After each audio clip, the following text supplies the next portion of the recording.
Felicity Merriman pushed open the door to her father's store and took a deep breath. She loved the smell of coffee beans and chocolate, of pine soap, spiced tea, and apples. No other place in the world smelled as good as her father's store. "Good day, Mistress Merriman," said her father. He smiled and bowed. Felicity grinned. Her father always pretended she was a fine lady customer when she came to his store. "Good day, Mr. Merriman," she answered. She liked to pretend, too. "That's a lovely hat you are wearing, young miss. Have you come to buy a new feather for it?" said Mr. Merriman. "Or perhaps you'd like some new ribbon or straw flowers." "Oh, Father, you know I don't fancy this old hat at all," giggled Felicity. "I wear it only because Mother insists." She pushed the straw hat off her head so that it hung down her back. "Aye," agreed her father. "It's supposed to shade your face so that the sun does not make your nose red." Felicity rubbed her nose. It was rather pink. "I do forget to wear my hat sometimes," she said.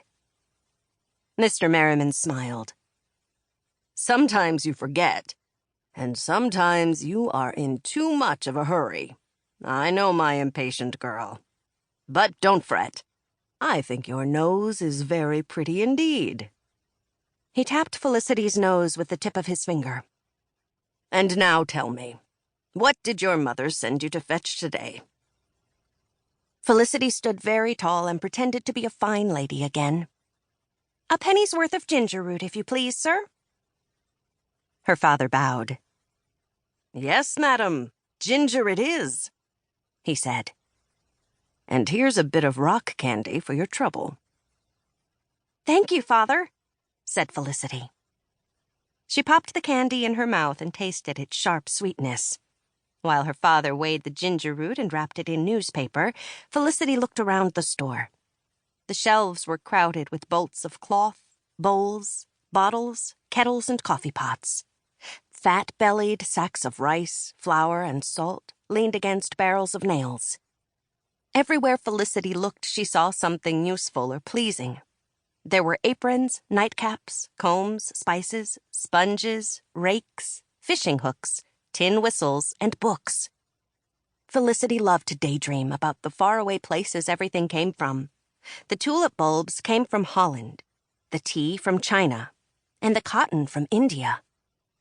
Felicity believed her father's store was the finest store in Williamsburg, and probably the finest store in all the 13 colonies. The King of England himself didn't go to a better shop in London, Felicity was sure. Mr. Merriman handed Felicity a neatly wrapped packet. "Here's your ginger, Lissy," he said. "Put it safe in your pocket so you won't lose it the way you lost the sugar last week." Felicity put the ginger deep in her pocket. "I didn't quite lose the sugar, Father," she said. "I gave it away." "To a horse?" laughed Mr. Merriman. "Ah, yes, now I remember." He winked at his daughter. "I believe you'd give a horse anything. You do love horses, don't you, Lissy?" "Aye," said Felicity, nodding happily. Mr. Merriman patted Felicity's pocket. "Mind you, don't give this ginger to any horse or I'll be very disappointed. I'm hoping it's meant for a cake to go with my supper this evening. Hurry along home now so you can help bake my ginger cake." "Oh, must I go home, Father?" asked Felicity. Baking a ginger cake at home was not as interesting as helping in the store. Felicity loved to greet customers. Sometimes Father let her help them choose buttons and ribbons to buy. Sometimes she helped Marcus count the boxes and barrels of goods that had come in on ships from England. "May I stay here for a while?" Felicity asked. "May I help Marcus in the storeroom?" "No, Lissy, you needn't stay," said Mr. Merriman. "Have you forgotten? Ben helps Marcus in the storeroom now."